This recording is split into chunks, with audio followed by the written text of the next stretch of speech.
Hello guys, আসসালামু আলাইকুম। আপনার সবাই কেমন আছেন? আশা করি অনেক ভালো আছেন।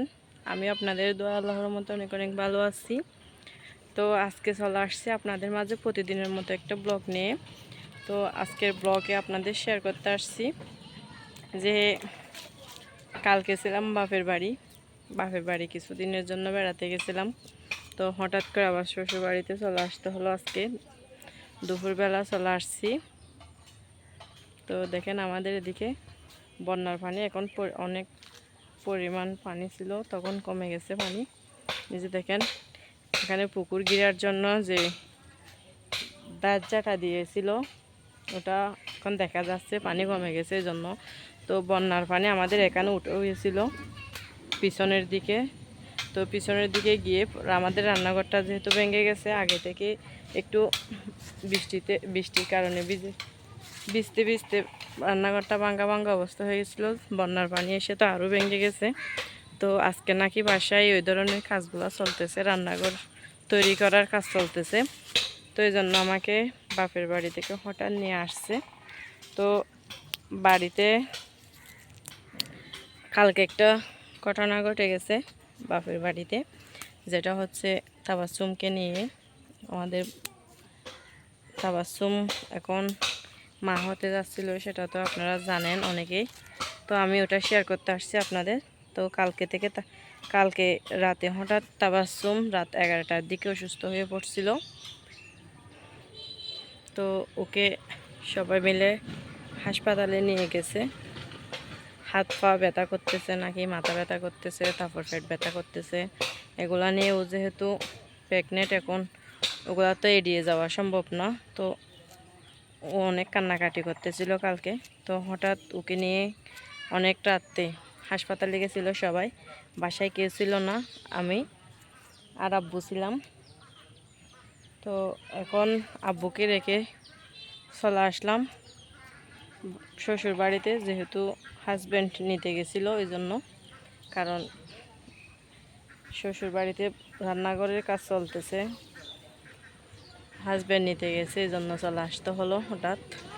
তো এদিকে আমাদের রান্নাঘরের কাজ চলতেছে। তো সবাই তাবাসসুমের জন্য দোয়া করেন। আমি আজকে ওদেরকে কালকে বিকালে নিয়ে গেছিল হাসপাতালে, রাতে অনেক রাত 11টার মতো হয়েছিল, মনে হয় আরও বেশি হবে। তো তখন নিয়ে গেছিল।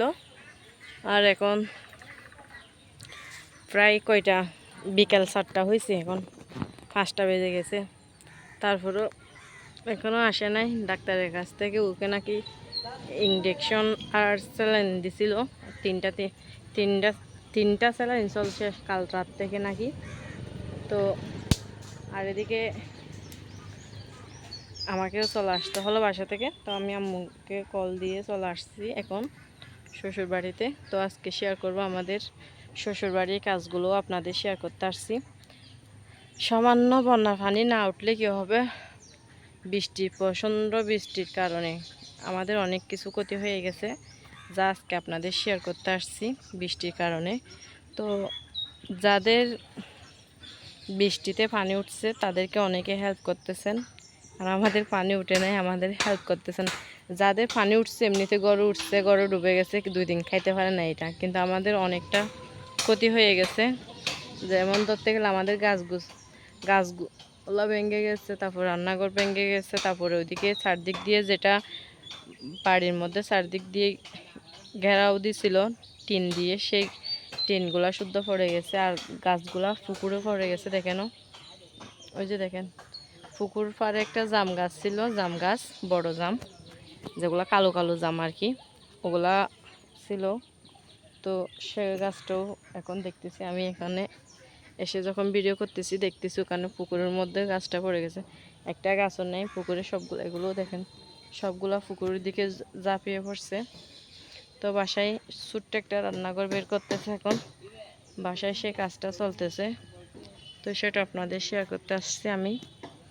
অবশ্যই সবার পাশে থাকবেন, আর আমার ব্লগটা ভালো লাগলে লাইক কমেন্ট শেয়ার করবেন, আর তাবাসসুমের জন্য দোয়া করবেন। কারণ এখন ওর 6 মাস চলতেছে, তারপরে ওর অনেকটা সমস্যা হচ্ছে, মানে কিছুদিন পর পর অসুস্থ হয়ে পড়ে। তো ওর জন্য সবাই দোয়া করবেন। তো আর ময়নাপুর জন্য সবাই দোয়া করবেন, কারণ ওদের অবস্থা খুব খারাপ বাসার। তো অবশ্যই আমরাও দেখতে যাব, সেই ভিডিওর জন্য অপেক্ষা করেন। যেহেতু শ্বশুর মারা গেছে আর এদিকে শ্বশুর বাড়ির অনেক দায়িত্ব এখন আমাদের উপর এসে পড়ছে, তো এই জন্য চারদিকে খেয়াল রাখতে হচ্ছে।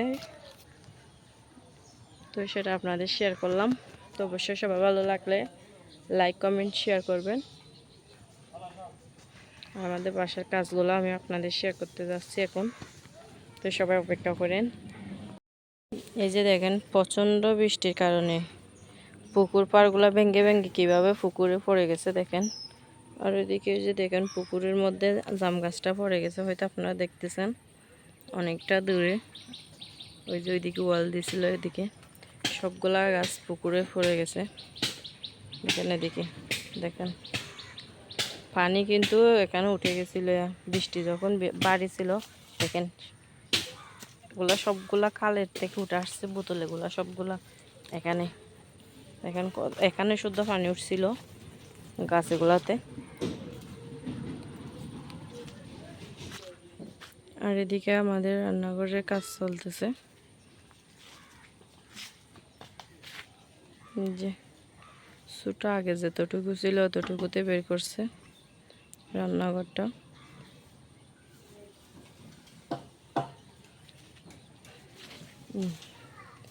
তো এখানে বাহিরেও একটা ছোট করে আরও বের করা যাবে মাটির চোলা বসানোর জন্য।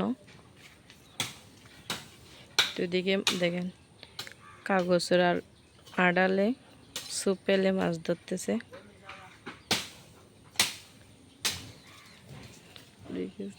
এদিকে নতুন টেনে আসছে, ওইদিকে মাছ চুরি করতেছে। ওগুলা কিন্তু চুরি করতেছে, যে কালের থেকে মাছ ধরা মানে চুরি করা। আর আমরা ধরি পুকুর থেকে, আমাদের পুকুর আছে, এটা হচ্ছে আমাদের পুকুর। আর এটা হচ্ছে কাল। আমাদের পুকুর যতটুকু আছে এতটুকুতে এরিয়া দিয়ে ফেলছে দেখেন, দেখছেন এটা কাল আর এটা আমাদের পুকুর। আমাদের এদিকে আরও অনেক জায়গা আছে, কিন্তু আপাতত এখন যত কম পর্যন্ত পানির মধ্যে দেওয়াল তুলে দেবে না ততক্ষণ পর্যন্ত এতটুকুতে রাখছে। না হয় আরও ওদিকে সামনে এগিয়ে যেতে পারবো, কারণ ওদিকে আমাদের আরও জায়গা আছে জন্য। এগুলা কি নিয়েছো যে শিম খেলবে যেগুলো নিয়ে? এদিকে আমাদের রান্নাঘর তৈরি করতেছে দেখেন, আগের চুলাগুলা কতটুকু ভেঙে গেছে দেখেন। আর এদিকে এখান থেকে বাঁশ কেটে কেটে এখানে কাজ করতেছে বাঁশ দিয়ে।